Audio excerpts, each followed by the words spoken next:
Hi friends, welcome to Zeenath's World. இன்னைக்கு நம்ம பண்ண போகிற ரெசிபி பரோட்டா சால்னா. இந்த ரெசிபியை பண்ணுறதுக்கு முன்னாடி இந்த சேனலை புதுசாக பார்க்குறவங்க ப்ளீஸ் சப்ஸ்கிரைப் பண்ணுங்கள். அப்படியே பக்கத்தில் உள்ள பெல் பட்டனை அமுக்குங்க. நாங்கள் ஏற்கனவே அடுப்பில் கடாயில் 1 டேபிள் ஸ்பூன் ஆயில் ஊற்றி வச்சுருக்கேன். ஆயில் நல்லா காஞ்சோன்னு 1 டேபிள் ஸ்பூன் சோம்பு போட்டுக்கோங்க.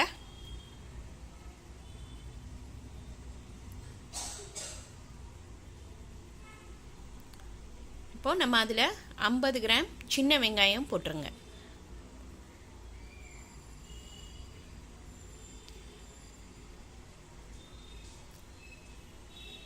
சின்ன வெங்காயத்தை கட் பண்ண வேணாம், ஏன்னா நம்ம இதை பேஸ்ட்டாக தான் பண்ண போகிறோம்.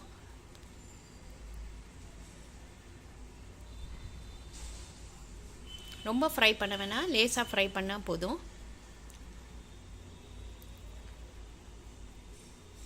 இப்போ அதோட ஒரு 7-8 முந்திரியை போட்டுடலாம்.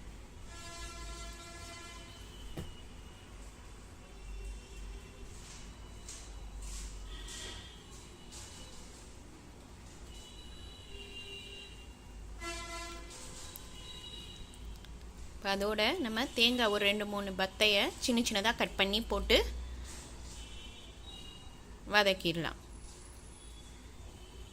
ரொம்ப ஃப்ரை பண்ணணுன்னு இல்லை, லேசாக ஃப்ரை பண்ணாவே போதும்.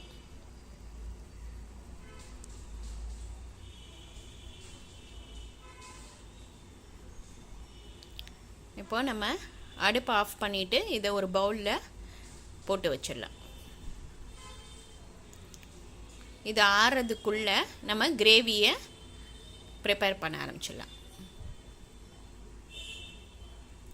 அதே கடாயில் 2 டேபிள் ஸ்பூன் ஆயில் ஊற்றிருக்கேன். அதில் 2 பட்டை, 2 ஏலக்காய், 2 கிராம்பு, ஒரு ஸ்டார் அனைஸ் போட்டுக்கோங்க. ஆனியன் 3 மீடியம் சைஸ் கட் பண்ணி போட்டுடலாம்.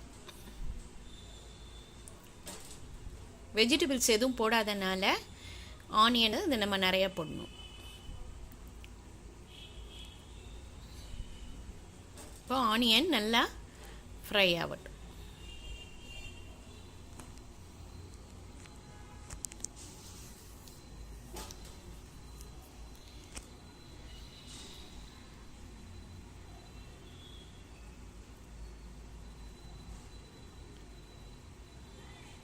ஆனியன் இப்போ பாதி ஃப்ரை ஆகிருக்கு.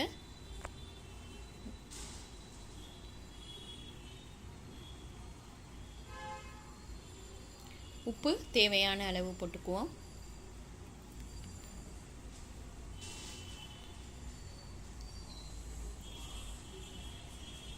பச்சை மிளகா 3 கீரி போட்டுருங்க.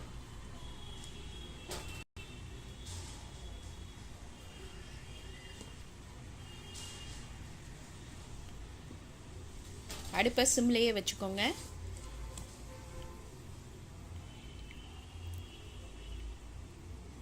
இஞ்சி பூண்டு பேஸ்ட்டு 2 டேபிள் ஸ்பூன் போட்டுடலாம்.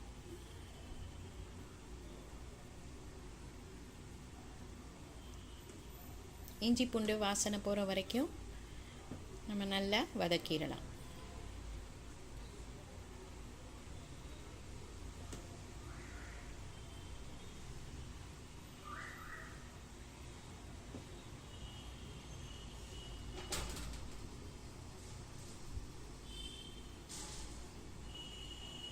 கொத்தமல்லி இலை ஒரு கை போட்டுக்கோங்க. புதினா ஒரு கை அளவு போட்டு நல்லா வதக்கிடலாம்.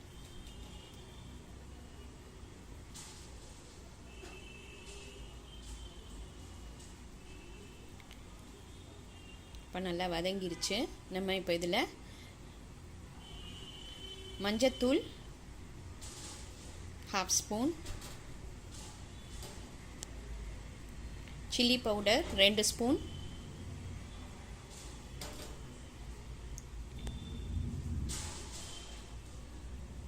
சீரகத்தூள் 2 ஸ்பூன், கரம் மசாலா 2 ஸ்பூன் போட்டுக்கலாம். இப்போ இந்த மசாலா வாசம் போகிற வரைக்கும் நம்ம நல்லா அதை வதக்கிடலாம். அடுப்பை சிம்லேயே வச்சுக்கோங்க.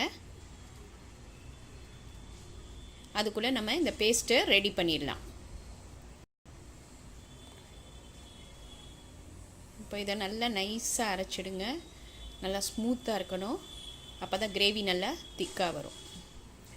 இப்போது இந்த மசாலா வாசனையும் போயிடுச்சு. இப்போ நம்ம அரைச்சி வச்சுருக்கிற பேஸ்ட்டை இதில் ஊற்றிடலாம். உங்களுக்கு எந்த அளவுக்கு கிரேவி வேணுமோ அதை நம்ம அந்த மிக்சியில் அந்த அரைச்ச தேங்காய் இதையே தண்ணியை ஊற்றி நல்லா ஊற்றிடலாம்.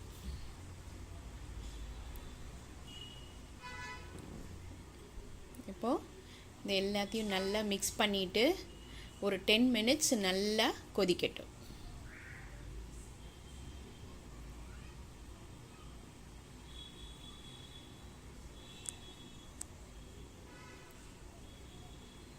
மினிட்ஸ் மூடி வச்சுருங்க. மேலே எண்ணெய் படர ஆரம்பித்தோன்னே நம்ம ரெசிபி ரெடி ஆயிரும். பாருங்கள், நல்ல வாசனை வருது. சூப்பராக இருக்குது. இது ரொம்ப ஈஸி. இடியாப்பம், பரோட்டா அதுக்கெல்லாம் இது தொட்டு சாப்பிட்டா ரொம்ப நல்லாயிருக்கும். நம்மளோட ரெசிபி ரெடி ஆயிடுச்சு. இன்றைக்கே இதை ட்ரை பண்ணி பாருங்கள்.